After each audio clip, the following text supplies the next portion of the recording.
In Between by Cinder Gallagher. You're walking through the ruins again, though you can't say why. Maybe it's habit, the way a man might keep returning to a house long since abandoned, as if the shape of the walls could conjure the life that once filled them. Or maybe it's because this is where it all began, the heavy thing in your chest, the way the days feel stretched thin, the feather in your hand. The land here is tired. The kind of tired that doesn't get better with rest. You see it in the cracked earth and the scorched wood, in the way the wind pulls at the loose stones, trying to move them but failing every time. It's a land that's given up, but it still holds on, stubborn as a mule. The feather is light in your hand, but it's always been a tricky thing. The weight shifts, depending on how you feel when you pick it up. Some days it's nothing at all, like holding a breath. Other days it presses into your palm, makes your fingers ache like you've been gripping a plow handle too long. Today it feels somewhere in between, as if it can't quite decide what it wants to be. The old woman's there again, same as last time. She sits on a weathered stone, her back straight, despite the years that have worn deep lines into her face. Her eyes, sharp and grey, track you as you approach, but she doesn't say a word. Not yet. You stop a few feet away, the feather trembling like it's caught a shiver from the breeze. She notices, of course. She notices everything. "Still holding on to that thing?" she asks. Her voice is low and rough, like the sound of boots scraping against gravel. You nod because what else can you do? You've never been one for words, and she doesn't seem like the kind of person who needs many to get her point across. She gestures to the stone beside her. You hesitate, the way you always do. But you sit down just the same. The silence stretches between you, heavy and brittle, until she reaches out a hand. "Let me see it," she says. You're not sure why you trust her, but you do. You place the feather in her hand, watching as her fingers curl around it. Her hands are rough, the kind that have seen a lifetime of work, digging, planting, weaving.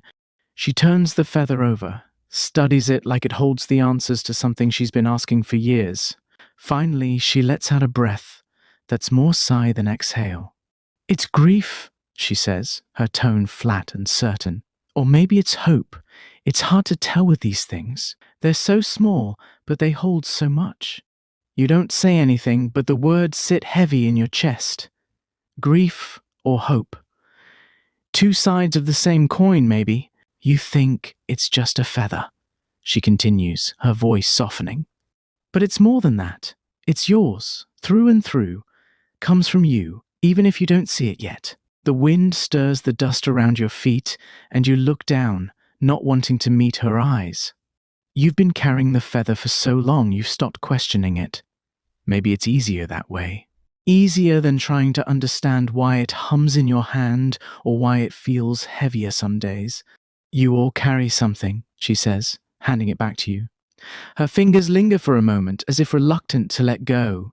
The trouble is, most of you never figure out what to do with it. "And what's that?" you ask, surprising yourself with the sound of your own voice. She smiles, and there's a sadness in it that cuts deeper than the wind. That's the question, isn't it? The feather hums faintly as you take it back, its glow soft against the shadow of your hand. It feels heavier now, or maybe it's just the weight of her words settling on your shoulders. She stands, slow and deliberate, like someone who's learned not to rush anything. "You think the answers are here," she says, gesturing to the ruins. But they're not. They never are. Not in the ash. Not in the stones. "Then where?" you ask. Her smile shifts, something kinder working its way into her eyes. "Wherever you take them, or wherever you leave them behind." She turns and walks away, her figure shrinking into the horizon. She doesn't leave any footprints. She doesn't even look back. You sit there for a while, the feather warm in your hand, as if it holds the memory of her touch. The ruins stretch out around you, a place that feels both empty and full, like it's waiting for something. The air feels different, lighter somehow. You rise eventually, the feather glowing faintly in the fading light. And for the first time, you wonder what it might feel like to let it go.